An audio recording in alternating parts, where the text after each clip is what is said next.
തൈ നടാം നമുക്കമ്മയ്ക്ക് വേണ്ടി, ഒരു തൈ നടാം കൊച്ചു മക്കൾക്ക് വേണ്ടി, ഒരു തൈ നടാം 100 കിളികൾക്ക് വേണ്ടി, ഒരു തൈ നടാം നല്ല നാളേക്ക് വേണ്ടി, ഒരു തൈ നടാം നമുക്കമ്മയ്ക്ക് വേണ്ടി, ഒരു തൈ നടാം കൊച്ചു മക്കൾക്ക് വേണ്ടി, ഒരു തൈ നടാം 100 കിളികൾക്ക് വേണ്ടി, ഒരു തൈ നടാം നല്ല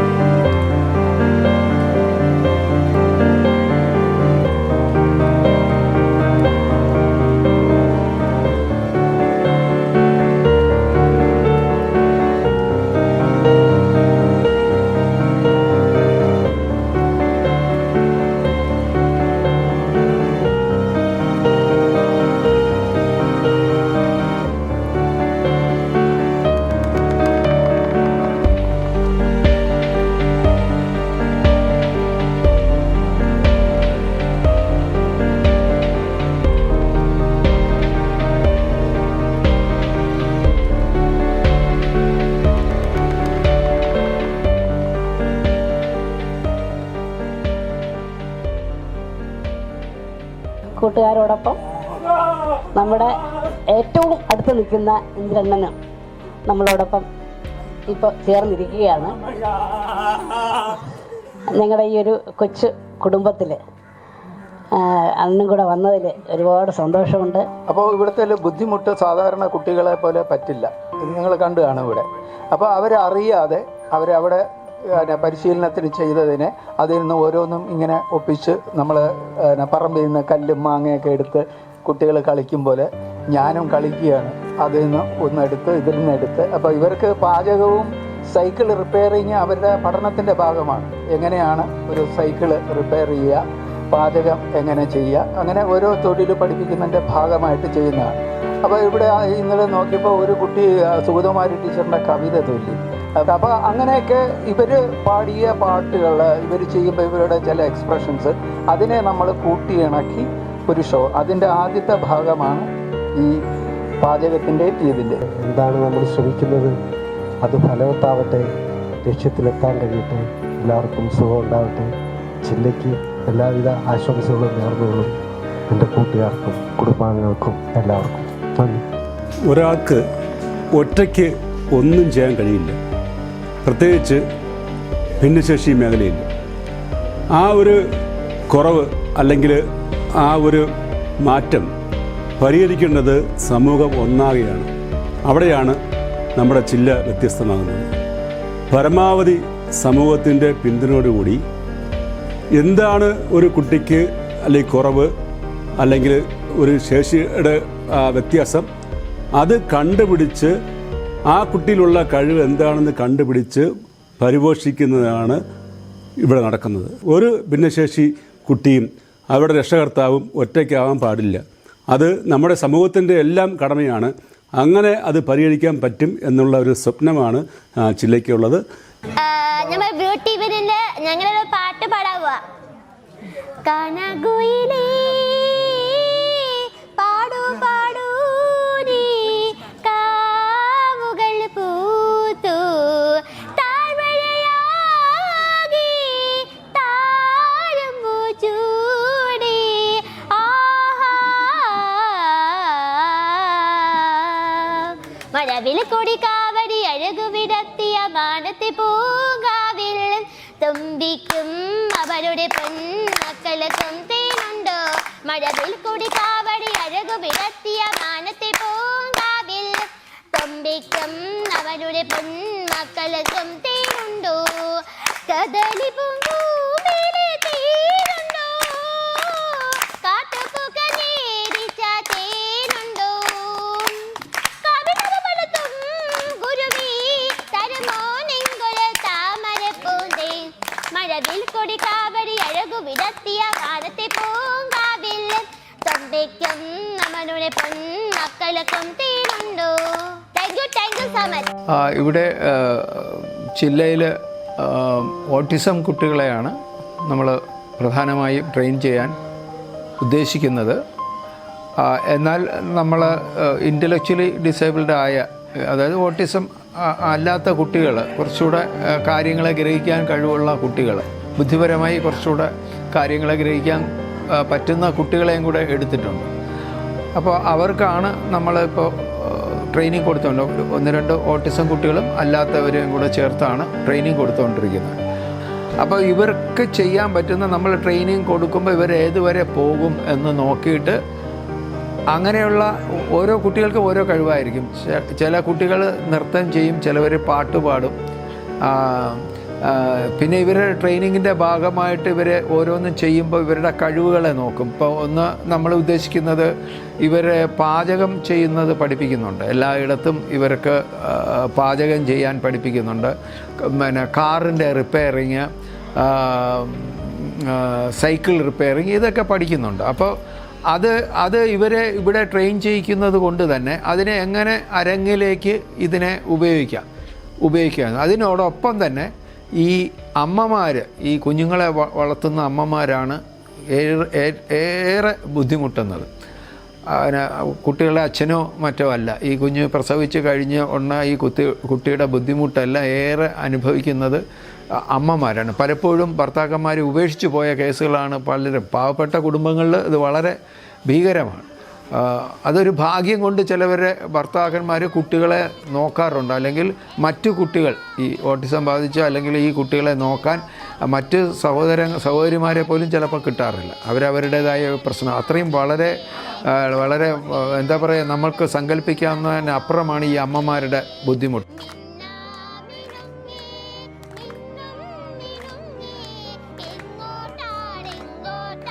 ഇന്ന് 2025 നമ്മൾ പുതിയൊരു ഘട്ടത്തിലേക്ക് കടക്കുകയാണ്. ഓട്ടിസവും മറ്റ് ഡിസോർഡറുമുള്ള മക്കളെ അവരൊരു ജോബിലേക്ക് എത്തിക്കാനൊരു ശ്രമമാണ് നമ്മൾ നടത്തിക്കൊണ്ടിരിക്കുന്നത്. നമ്മൾ തുടങ്ങിയിട്ട് ഇപ്പം 6 മാസമേ ആകുന്നുള്ളൂ. പക്ഷെ വലിയ ഒരു സപ്പോർട്ടാണ് അവരുടെ കുഞ്ഞുങ്ങളുടെ ഭാഗത്തു നിന്നായാലും അവരുടെ രക്ഷകർത്താക്കളുടെ ഭാഗത്തു നിന്നായാലും നാട്ടുകാരുടെയും പഞ്ചായത്തിൻ്റെ ഒക്കെ ഭാഗത്തു നിന്ന് നമുക്ക് ലഭിക്കുന്നത്. നമുക്കൊരു വലിയ പ്രതീക്ഷയാണ്. ഈ മക്കൾ അവരൊരു 4-5 വർഷം കഴിയുമ്പോൾ അവർക്ക് ഒരു ഏൺ ചെയ്യുന്ന ആളുകളായി മാറും എന്നുള്ളത്. അതിനൊരു വലിയ സമൂഹത്തിൻ്റെ സപ്പോർട്ട് കിട്ടിയാൽ മാത്രമേ നമുക്ക് ചെയ്യാൻ പറ്റുള്ളൂ. അതുകൊണ്ട് നിങ്ങൾ ഓരോരുത്തരും ജില്ലയിലേക്ക് വരികയും നിങ്ങളുടെ കോൺട്രിബ്യൂഷൻ, അതായത് നിങ്ങളുടെ കയ്യിലുള്ള അറിവ്, ടെക്നിക്കൽ നോളജ്, പാട്ട്, സംഗീതം, ഇതെല്ലാം അവർക്ക് വേണ്ടിയിട്ട് കുറച്ച് സമയം സ്പെൻഡ് ചെയ്യാനായിട്ട് ഇത് കാണുന്ന എല്ലാവരും എത്തണം. നമ്മളുടെ മക്കളെ വലിയ നിലയിലേക്ക് എത്തിക്കാനായിട്ട്, അവർ ആഗ്രഹിക്കുന്ന തരത്തിലേക്ക് എത്തിക്കാനായിട്ടൊരു സംരംഭമായിട്ട് ജില്ല മാറണം എന്നുള്ളതാണ് നമ്മുടെ ആഗ്രഹം. അതിനുവേണ്ടി എല്ലാവരുടെയും സഹായം അഭ്യർത്ഥിക്കുന്നു.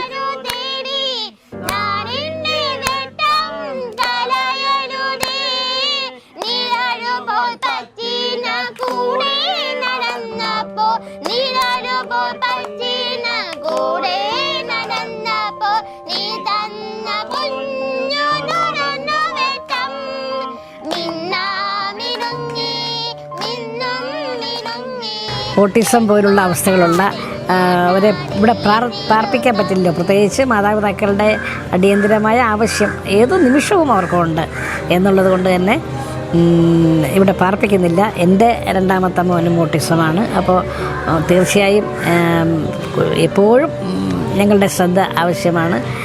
എൻ്റെ ഭാര്യയാണ് അവനോടൊപ്പം ഏത് നേരവും അവനെ കാത്ത് കൊണ്ട് നടക്കുന്നത്. ഭാര്യയുടെ പേര് സൂസൻ എന്നാണ്. അപ്പോൾ ഞങ്ങൾ ജില്ലയിലേക്ക് വരികയാണെങ്കിൽ ജില്ല ഇന്ന് കുട്ടികളുമായി ഞങ്ങൾ അതിൻ്റെ ഒരു സന്തോഷം എന്ന് പറഞ്ഞാൽ ഞങ്ങൾക്ക് പറഞ്ഞറിയിക്കാൻ വയ്യല്ല. കാരണം എന്ന് വെച്ചാൽ ഞങ്ങൾ അതുമായിട്ട് ഇടപഴകി ആ ഒരു സന്തോഷം അത് നമ്മുടെ ഏതെല്ലാം മേഖലകളിൽ പോയാലും ഇത്തരം കുട്ടികളുമായിട്ട് നമ്മൾ ചിലവഴിക്കുന്ന നിമിഷങ്ങൾ നമുക്ക് ഏറ്റവും വേണ്ടപ്പെട്ടത് തന്നെയാണ്. ഇപ്പോൾ അവർക്ക് എന്തെങ്കിലും ഒരു വരുമാനം ഉണ്ടാക്കി കൊടുക്കാൻ തക്കവണ്ണമുള്ള, കാരണം ഇപ്പം എല്ലാം നമ്മളത് ഫ്രീ ആയിട്ടാണ് നടത്തുന്നത്. കാരണം വളരെ പാവപ്പെട്ട കുട്ടികളാണ്, സിംഗിൾ പാരൻ്റായിട്ടുള്ള കുട്ടികളുണ്ട് ഒത്തിരി പേര്. അപ്പോൾ അങ്ങനെയുള്ള കുട്ടികളുടെ അവരുടെ സ്കില്ല് ഡെവലപ്പ് ചെയ്ത് അവർക്ക് എന്തെങ്കിലും ഒരു വരുമാനം ഉണ്ടാകുന്ന രീതിയിൽ മറ്റു ബ്രാൻഡഡ് കമ്പനികളുമായിട്ട് ഇപ്പോൾ വരയ്ക്കുന്നവരുണ്ടെങ്കിൽ അവരുടെ ആ വരകൾ കോർത്തുണ്ടാക്കി അവരെന്തെങ്കിലും ഒരു പടം വരച്ചാൽ അതിനെ ആ ബ്രാൻഡഡ് കമ്പനിയിലെ ഏതെങ്കിലും പ്രോഡക്റ്റുമായിട്ട് മർജ് ചെയ്ത് അതിൽ നിന്നും ഒരു വരുമാനം കിട്ടുകയാണെങ്കിൽ അങ്ങനെ, അല്ലെങ്കിൽ കമ്പ്യൂട്ടറുമായിട്ട് ബന്ധപ്പെടുന്ന മറ്റു വെല്ലുവിളികൾ നേരിടുന്ന കുട്ടികളുണ്ട്. അപ്പോൾ അവരെയും നമ്മളെ കാത്തു സൂക്ഷിച്ചുകൊണ്ട് അങ്ങനെ നോക്കുന്നു. അങ്ങനെ ഇവർക്കൊരു തൊഴിലുണ്ടാക്കി കൊടുക്കുക ഏതെങ്കിലും തരത്തിൽ.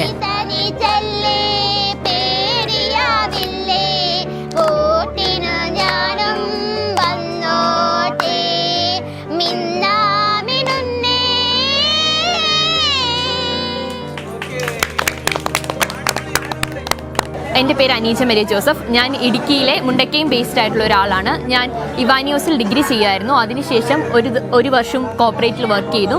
അതിനുശേഷം നമുക്ക് അതിൽ നിന്നൊരു ചേഞ്ച് എന്നുള്ള രീതിയിലേക്ക് മനസ്സിനൊരു തോട്ട് വന്നപ്പോഴാണ് ഇങ്ങനെ ഒരു NGOനെ പറ്റി അന്വേഷിക്കുന്നത്. അങ്ങനെ ഇവിടുത്തെ നമ്മുടെ ജില്ലയുടെ ട്രഷററായിരിക്കുന്ന രത്നകുമാർ സാർ വഴിയാണ് ഈ ഒരു ഇൻസ്റ്റിറ്റ്യൂട്ടിലേക്ക് വരുന്നത്. ചില്ല എന്ന് പറഞ്ഞൊരു പ്രോജക്റ്റ് നമ്മുടെ ഓട്ടിസം അല്ലെങ്കിൽ ഡെവലപ്മെൻറ്റ് ഡിസോർഡേഴ്സ് ആയിട്ടുള്ള കുട്ടികൾക്ക് വേണ്ടി ഒരു ഇനിഷ്യേറ്റീവ് സ്റ്റാർട്ട് ചെയ്യുന്നത്. അത് ഇന്നത്തെ കാലത്ത് നമുക്കറിയാം ബഡ് സ്കൂളുകളിൽ 18 വയസ്സ് വരെയാണ് ഈ ഓട്ടിസം അല്ലെങ്കിൽ ഡെവലപ്മെൻറ്റ് ഡിസോർഡേഴ്സ് ഉള്ളവർക്ക് പ്രവേശനമുള്ളത്. പക്ഷെ അതിനുശേഷം അവരെന്ത് ചെയ്യുന്നു? അവർക്ക് വ്യക്തിത്വ വികസനം അല്ലെങ്കിൽ അവരുടെ ഒരു ഇൻകം ഏണറായിട്ട് അവരെ മാറ്റുക, ഈ പരിപാടികളൊന്നും ഒരു തലത്തിലും ചെയ്യപ്പെടുന്നില്ല. അങ്ങനെ ഒരു ആവശ്യം മുന്നോട്ട് വന്നപ്പം അതിനൊരു സൊല്യൂഷൻ എന്നുള്ള രീതിയിലാണ് ചില്ലയുടെ പ്രവർത്തനങ്ങൾ ആരംഭിച്ചത്. ഇപ്പം ഇവിടെയാണെങ്കിലും നമ്മൾ മെയിൻലി ഫോക്കസ് ചെയ്യുന്ന അവരെ വ്യക്തികളായിട്ട് രൂപപ്പെടുത്തുക, നല്ല അവരുടെ കാര്യങ്ങൾ അവരായിട്ട് തന്നെ ചെയ്ത് അവരെ തന്നെ സ്വയമേ ഒന്ന് നർച്ചർ ചെയ്തെടുക്കാൻ വേണ്ടിയാണ് നമ്മളിത് സ്റ്റാർട്ട് ചെയ്ത്. ജില്ലയിൽ വന്നപ്പം ഒരുപാട് മാറ്റങ്ങൾ സംഭവിച്ചിട്ടുണ്ട്. പിന്നെ പുതിയ കാര്യങ്ങളൊക്കെ പഠിക്കാൻ പറ്റി. പിന്നെ നമുക്ക് മേക്കപ്പിനെ പറ്റിയുള്ള ഒരുപാട് കാര്യങ്ങൾ പറഞ്ഞു തന്നു. പിന്നെ നമ്മൾ ശീലമില്ലാത്തതൊക്കെ അവർ ചെയ്യണമെന്ന് പറഞ്ഞു.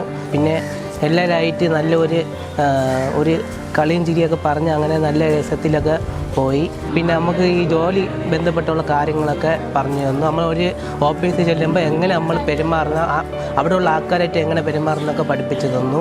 ഞാൻ ജില്ലയിൽ വന്ന ശേഷം എൻ്റെ കുട്ടിക്ക് നല്ല ഒരു മാനസിക ഉല്ലാസവും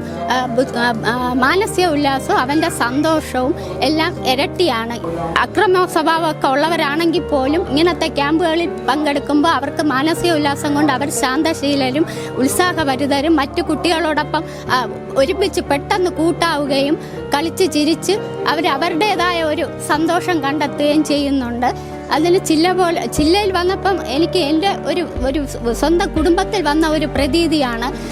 ജില്ലയിൽ വന്നതുകൊണ്ട് എൻ്റെ കുഞ്ഞിന് വളരെ നല്ല ഒരു ഇമ്പ്രൂവ്മെൻ്റ് ആണ് ഉണ്ടാവുന്നത്. ഇവിടെ ഫുഡൊക്കെ ഭയങ്കര ഇഷ്ടമാണ്. ഇവിടെ നാടകം ചെയ്യാനുണ്ട്. ഞാൻ പാട്ട് പാടും, പിന്നെ പടം വരയ്ക്കും, പിന്നെ ഒരു പാട്ട് പാടും, നാടകം ചെയ്യും, ഡാൻസ് കളിക്കും, നാടകം ചെയ്യും ഫ്രണ്ട്സിന്റെ കൂടെ. ഈ ആഴ്ചയിൽ നമ്മുടെ ഈ മീനുണ്ടാക്കും. നമ്മുടെ ജോബി ഞങ്ങൾ പറഞ്ഞുകൊണ്ട് ഒരു കാണൽ കഴിഞ്ഞു. ഇനിയിപ്പോൾ ഒരു ഗസ്റ്റ് വരാൻ നമ്മുടെ ഇൻഡസ്ട്രി വന്നു. അത് നമ്മുടെ ഈ എല്ലാം ആ ഗസ്റ്റിനോട് 25-ാം തീയതി യാത്ര ടൂർ പോവും. അത് കഴിഞ്ഞിട്ട് യാത്ര പറഞ്ഞിട്ട് നമ്മുടെ ഈ ബ്ലൂ ടീമിനും ഫ്രണ്ട്സിനും എൻ്റെ ടീച്ചേഴ്സും ഞാൻ നന്ദി പറഞ്ഞു. Thank you so much. Autism വെല്ലുവിളികൾ നേരിടുന്ന കുട്ടികളെ സമൂഹത്തിൻ്റെ മുഖ്യധാരയിലേക്ക് കൊണ്ടുവരുന്നതിന് വേണ്ടി ചില്ല എന്ന് പറയുന്ന പ്രസ്ഥാനം നടത്തുന്ന ഈ പ്രക്രിയ ആ കുട്ടികളെ പരിശീലനത്തിലൂടെ കലയും അവരുടെ വാസനകളും പരിപോഷിച്ച് സമൂഹത്തിൻ്റെ മുന്നിലേക്ക് എത്തിക്കാൻ വേണ്ടി ചില്ല നടത്തുന്ന ഈ വലിയ പ്രക്രിയയ്ക്ക് എല്ലാവിധ ആശംസകളും. പേരൻസിന് നല്ല ട്രെയിനിങ്ങിൻ്റെ ആവശ്യമുണ്ട്. കാര്യം പല കുട്ടികളും അവരെ കൊണ്ട് കഴിയുന്ന കാര്യങ്ങൾ പോലും അവർ സ്വന്തമായി ചെയ്യുന്നില്ല. കാര്യം എന്താണ്? ഈ പേരൻസ് അവർക്കതെല്ലാം ചെയ്തു കൊടുക്കും. ഇപ്പോൾ പരിശീലിപ്പിച്ച് കഴിഞ്ഞാൽ അവർക്ക് സ്വന്തമായി ഭക്ഷണം കഴിക്കാൻ പറ്റുന്ന കുട്ടികളെ പരിശീലനത്തിൻ്റെ അഭാവം കൊണ്ട് ഈ പേരൻസ് തന്നെ ഭക്ഷണം കൊടുക്കുന്നത് കൊണ്ട് അവർക്ക് സ്വന്തമായിട്ട് ഭക്ഷണം കഴിക്കാനും ആ ഒരു പാത്രം കഴുകി വെക്കാനും ഒന്നും അവർക്ക് പറ്റാതാവും. ഈവൻ ടോയ്ലറ്റിൽ പോലും നമ്മൾ സഹായിക്കുകയാണ്. അപ്പം ടോയ്ലറ്റിൽ അവർക്ക് തന്നെ ടോയ്ലറ്റ് ഉപയോഗിക്കാൻ പറ്റണം. അത്തരത്തിൽ പരിശീലിപ്പിക്കാൻ പറ്റുന്ന മുഴുവൻ കുട്ടികളെയും അങ്ങനെ പരിശീലിപ്പിക്കേണ്ടതുണ്ട്. അതിനെ അമ്മമാരെന്ന് ഞാൻ എടുത്തു പറയുന്നതെന്ന് വെച്ചാൽ ഇവരെ നോക്കുന്ന മഹാഭൂരിപക്ഷവും അമ്മമാരാണ്. വളരെ അതിൻ്റെ ഒരു കണക്കെടുത്ത് നോക്കിയാൽ വളരെ കുറച്ച് അച്ഛന്മാരാണ് ഈ കുട്ടികളുടെ കാര്യങ്ങൾ നോക്കുന്നത്. പിന്നെ ഒരു ട്രെൻഡെന്ന് പറയുന്നത് നമ്മുടെ നാട്ടിൽ സാമൂഹികമായി നിലനിൽക്കുന്ന ഒരു കാര്യമാണ്. ഈ ഒരു കുഞ്ഞ് ജനിച്ചു കഴിയുമ്പം അത് ആ സ്ത്രീയുടെ കുഴപ്പം കൊണ്ടാണ് ഇങ്ങനൊരു കുഞ്ഞിനെ പ്രസവിച്ചെന്നുള്ള രീതിയിൽ അതിനെ ഉപേക്ഷിക്കാനുള്ളൊരു കാരണമാക്കി മാറ്റുന്ന അച്ഛന്മാരും നമുക്കിടയിൽ ധാരാളമുണ്ട്. പിന്നെ ഒരു കണക്ക് നമുക്കെല്ലാവർക്കും അറിയാവുന്നതാണ്. കഴിഞ്ഞ വർഷം തന്നെ അവർ ഓമനിച്ച് വളർത്തിയ ഈ കുഞ്ഞുങ്ങളെ ഒഴിവാക്കിയ 5-6 കഥകൾ, നമുക്ക് വിഷമമുള്ള കഥകൾ, അവരെ അതിനെയൊക്കെ കൊലപാതകമൊന്നും നമ്മുടെ ഒരു നിയമ സംവിധാനം വെച്ചൊന്നും നോക്കാൻ പറ്റാത്ത രീതിയിലാണ്. കൊലപാതകം തന്നെയാണ്, പക്ഷേ നിവൃത്തിയില്ലാതെ കൊന്നുകളഞ്ഞ അച്ഛനും അമ്മയും ഉണ്ട്, എന്നിട്ട് ആത്മഹത്യ ചെയ്തവരുണ്ട്. അങ്ങനെ നിൽക്കുന്നവരാണ്. അപ്പോൾ ഈ ഒരു മേഖലയിലാണ് നമ്മൾ പ്രവർത്തിക്കുന്നത്. അവരെ സ്വന്തം കാലിൽ പറ്റാവുന്നത്രയും, ഇപ്പോൾ സിവിയറായിട്ടുള്ള ആളുകളെയൊന്നും പറ്റത്തില്ല, ഇപ്പം ഓട്ടിസ്റ്റിക് മോഡറേറ്റ് ആയിട്ടുള്ള ചില ആളുകളെയും അങ്ങനെ പറ്റത്തില്ലെന്ന് നമുക്കറിയാം. പക്ഷെ പറ്റുന്നത്രയും ആളുകളെ ഇൻഡിപെൻഡൻ്റ് ആക്കുക. അതേ കണക്ക് തന്നെ നമ്മുടെ പൊതു ഇടങ്ങളൊക്കെ ഒരു ഭിന്നശേഷി സൗഹൃദമാവുക. ഇപ്പം നമ്മുടെ എത്ര സ്ഥലത്ത് ഒരു വീൽ ചെയറിലുള്ള ഒരാളിന് പോകാൻ പറ്റും? അപ്പോൾ ഇത്തരം ഒരാളെ, ഇപ്പോൾ ഒരു പബ്ലിക് സ്പേസിൽ നിങ്ങൾ പോകുന്ന ഒരു പൊതു ഇടത്തിൽ ഇത്തരം ഒരാളെ കണ്ടാൽ, അപ്പോൾ ആ ഒരു കുട്ടി ചിലപ്പോൾ അവിടെ കുറച്ച് ഒച്ച ഉണ്ടാക്കുന്നുണ്ടാവാം, അല്ല അവിടെ കിടന്ന് ഓടുന്നുണ്ടാവാം. ഇത് കാണുമ്പം സാധാരണ ആളുകളെല്ലാം അസ്വസ്ഥരാവുകയാണ് ചെയ്യുന്നത്. അവരപ്പോൾ ചോദിക്കുന്നത്, എന്തിനാണ് ഈ കുട്ടിയെ അല്ലെങ്കിൽ ഈ ആളിനെ ഈ പൊതു ഇടത്തിലേക്ക് കൊണ്ടുവന്നത്? ഇതാരാ കൊണ്ടുവന്നത്? അവരെന്തുകൊണ്ടാണ് ഇവരെ നേരെ ചൊവ്വേ നോക്കാത്തത് അല്ലെ നിയന്ത്രിക്കാത്തത് എന്ന് ആലോചിക്കുന്ന ആളുകളാണ് കൂടുതൽ. പിന്നെ ഒരു ചെറിയ വിഭാഗം വിചാരിക്കുന്നതെന്ന് വെച്ചാൽ ഇവരെ തല്ലി നേരെയാക്കാമെന്നാണ്. ഇവ ഇങ്ങനെ അക്രമമൊക്കെ കാണിക്കുന്നതുകൊണ്ട് ഇവൻ 2 തല്ല് കൊടുക്കാമെന്ന് ആലോചിക്കുന്നവരുണ്ട്. ഇതൊക്കെ തന്നെ നമ്മുടെ നോർമൽ എന്ന് വിചാരിക്കുന്ന ആളുകളുടെ പ്രശ്നമാണ്. ഇതിനെ നമുക്ക് തിരിച്ച് കണ്ടുകൂടെ? നമ്മളൊരു പൊതു ഇടത്ത് നിൽക്കുമ്പോൾ ഇത്തരം ആളുകൾക്കും കൂടെ അവിടെ വരാൻ പറ്റുന്നുവെങ്കിൽ ആ പൊതു ഇടം, അത് കളിസ്ഥലമാകട്ടെ, മൈതാനമാകട്ടെ, തിയേറ്റർ ആകട്ടെ, എന്തുമാകട്ടെ, ആ പൊതു ഇടം, ബസ് സ്റ്റാൻഡോ റെയിൽവേ സ്റ്റേഷനോ എന്തോ ആകട്ടെ, ആ പൊതു ഇടം ഇവർക്കും കൂടി ഉള്ളതല്ലേ? ഇവരുടെയും കൂടെ അവകാശമല്ലേ ആ പൊതു ഇടം ഉപയോഗിക്കുക എന്നുള്ളത്? അപ്പോൾ നമ്മൾ ഇത്തരം ഒരാളിനെ അവിടെ കാണുമ്പോൾ നമ്മൾ അസ്വസ്ഥരാവുകയാണോ വേണ്ടത്? അല്ല, നമുക്കതിൽ സന്തോഷം കണ്ടെത്താൻ പറ്റണം. നമ്മൾ ഉപയോഗിക്കുന്ന ഒരു പൊതു ഇടം ഇത്രയും ഇൻക്ലൂസീവാണ്, ഇത്തരം ആളുകൾക്കും കൂടി അവിടെ വരാൻ പറ്റുന്നുണ്ട്, അവരെയും അത് ഉൾക്കൊള്ളുന്നുണ്ട്. അത് മാളായാലും തിയേറ്റർ ആയാലും മൈതാനങ്ങളായാലും ഏത് സ്ഥലമായാലും ഏത് പൊതു ഇടവും നമ്മൾ മനസ്സിലാക്കേണ്ടത്, നമ്മൾ ആ പൊതു ഇടത്തിൽ നിൽക്കാൻ നമുക്ക് അവകാശമുണ്ടല്ലേ? നമുക്കെല്ലാം അതിന് നല്ല വ്യക്തമായ ധാരണ നമുക്കുണ്ടല്ലോ. ആ പൊതു ഇടത്തിൽ നമ്മൾ ആരെങ്കിലും തടസ്സപ്പെടുത്തിയാൽ അവർ ചെയ്യുന്ന കുറ്റകൃത്യമാണെന്നും നമുക്കറിയാമല്ലോ. അപ്പോൾ എന്തുകൊണ്ടാണ് നമുക്കറിയാൻ വയ്യാത്തത്? അല്ലെങ്കിൽ അറിയാമെങ്കിലും നമ്മൾ അറിയത്തില്ല എന്ന് നടിക്കുന്നത്, അല്ലെങ്കിൽ മറ്റു തരത്തിൽ പെരുമാറുന്നത്? ഈ പൊതുവിടം ഇവർക്കും കൂടി ഉള്ളതാണ്. അത് നമ്മളുടെ ആളുടെയും ഔദാര്യമല്ല, അത് അവരുടെ അവകാശമാണ്. ആ പൊതുസ്ഥലങ്ങൾ അവരെ ഉപയോഗിക്കാൻ അനുവദിക്കാതിരിക്കുന്നതാണ് കുറ്റകൃത്യം എന്ന് മനസ്സിലാക്കിക്കാനൊക്കെയാണ് അത്തരത്തിലുള്ളൊരു സാമൂഹ്യ അവബോധം ഉണ്ടാക്കാനാണ് നമ്മൾ ശ്രമിക്കുന്നത്. പിന്നെ നമുക്ക് വലിയൊരു സ്വപ്നമുണ്ട്, പ്രത്യേകിച്ച് കേരളത്തെപ്പറ്റി. ഇപ്പം നമ്മൾ പല പട്ടണങ്ങളും നമ്മൾ ഭിന്നശേഷി സൗഹൃദമാകുന്നുണ്ട്, പഞ്ചായത്തുകൾ ഭിന്നശേഷി സൗഹൃദമാകുന്നുണ്ട്, ചില ക്യാമ്പസുകൾ ഭിന്നശേഷി സൗഹൃദമാകുന്നുണ്ട്. നമുക്കത് മതിയോ? ഞങ്ങളുടെ സ്വപ്നം അതല്ല. കേരളം ഇനി പ്രവർത്തിക്കേണ്ടത് ഒരു ഭിന്നശേഷി സൗഹൃദ കേരളത്തിന് വേണ്ടിയല്ല. ആ ഘട്ടത്തിലേക്ക് നമ്മൾ ഏതാണ്ട് അടുത്തുകൊണ്ടിരിക്കുകയാണ്, എത്തിയിട്ടില്ല, അടുത്തുകൊണ്ടിരിക്കുകയാണ്. അതിനെപ്പറ്റി ആളുകൾക്കെല്ലാം ഒരു പൊതുജന അഭിപ്രായവും അതിനുണ്ട്. പക്ഷെ അതിനപ്പുറത്തേക്ക് ഭിന്നശേഷി വിഭാഗത്തിൽപ്പെട്ട ആളുകളുടെ സമ്പൂർണ്ണ സംരക്ഷണം ഉറപ്പുവരുത്തുന്ന ഒരു സംസ്ഥാനമായി കേരളം മാറണം. ഇത്തരം പൗരന്മാരുടെ സന്തോഷ ജീവിതം ഉറപ്പുവരുത്തുക എന്നുള്ളത് സ്റ്റേറ്റിൻ്റെ പ്രാഥമികമായിട്ടുള്ളൊരു കടമയായി മാറണം. നമുക്കിവിടെ വിദ്യാഭ്യാസം എന്ന് പറയുന്നത്, പ്രാഥമിക വിദ്യാഭ്യാസം ഇപ്പം അവകാശമായി മാറി. ആ അവകാശമായി മാറുന്നതിന് മുന്നേ എന്താണ്, സ്റ്റേറ്റിൻ്റെ ഒരു വെൽഫെയർ ആയിട്ടാണ് വിദ്യാഭ്യാസം നിന്നത്.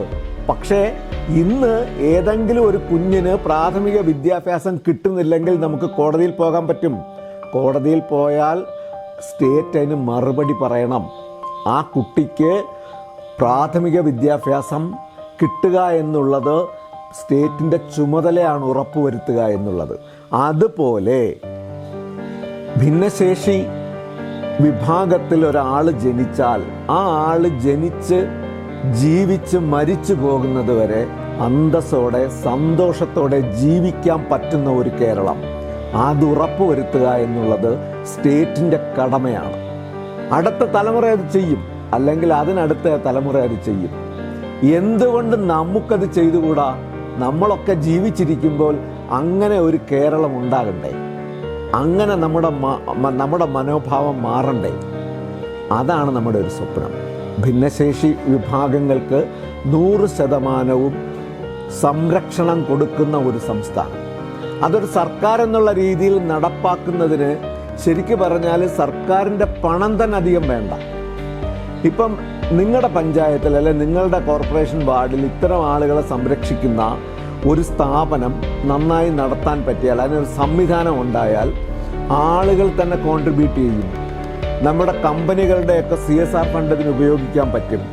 അങ്ങനെ സർക്കാരിനധികം പണം മുടക്കില്ലാതെ തന്നെ ഇതിങ്ങനെ ആക്കാൻ പറ്റും. പക്ഷേ സർക്കാർ ചെയ്യേണ്ട ഇതിനൊരു ട്രാൻസ്പെറൻ്റ് ആയിട്ടുള്ളൊരു സംവിധാനം ഉണ്ടാക്കണം. ഇത് വലിയൊരു സെൻട്രലൈസ്ഡ് ആയിട്ടുള്ളൊരു കാര്യമല്ല. എല്ലാ തദ്ദേശ സ്വയംഭരണ സ്ഥാപനങ്ങളും ഇത് ചെയ്യാൻ പ്രാപ്തിയുള്ള ആളുകളാക്കി മാറ്റണം. അവരെ കൊണ്ട് ഇത് ചെയ്യിക്കണം. അതിനുള്ളൊരു മെക്കാനിസം ഉണ്ടാക്കാൻ കേരളത്തിന് പറ്റും. നമുക്ക് കുടുംബശ്രീ പോലുള്ളൊരു സാധനം ഉണ്ടാക്കി വിജയിപ്പിക്കാൻ പറ്റുമെങ്കിൽ, പൊതുജനാരോഗ്യ കാര്യത്തിൽ ഇത്രയും നല്ലൊരു നെറ്റ്വർക്ക് ഉണ്ടാക്കി എടുക്കാൻ പറ്റിയെങ്കിൽ, വിദ്യാഭ്യാസത്തിൻ്റെ കാര്യത്തിൽ ഈ നിലവാരം പുലർത്താൻ കഴിയുമെങ്കിൽ, നമ്മൾ വിചാരിച്ചാൽ ഇത് നമുക്ക് ചെയ്തെടുക്കാൻ പറ്റും. വളരെ കുറഞ്ഞ കാലയളവ് കൊണ്ട് നമ്മൾ 100% ഭിന്നശേഷി സംരക്ഷിത സംസ്ഥാനമായി മാറുക എന്നുള്ളതാണ് നമ്മുടെ സ്വപ്നം. ആ സ്വപ്നം പങ്കുവെച്ചുകൊണ്ട് നിർത്തുന്നു. അഴകിനായി തണലിനായി തേമ്പഴങ്ങൾക്കായി ഒരു 100 തൈകൾ നിറഞ്ഞു നടന്നു. ഇത് പ്രാണവായുവിനായി നടന്നു. ഇത് മഴയ്ക്കായി തൊഴുതു നടന്നു. അഴകിനായി തണലിനായി തേമ്പഴങ്ങൾക്കായി ഒരു 100 തൈകൾ നിറഞ്ഞു നടന്നു. ഒരു തൈ നടാം നമുക്കമ്മയ്ക്ക് വേണ്ടി, ഒരു തൈ നടാം കൊച്ചു മക്കൾക്ക് വേണ്ടി, ഒരു തൈ നടാം 100 കിളികൾക്ക് വേണ്ടി, ഒരു തൈ നടാം നല്ല നാളേക്ക് വേണ്ടി,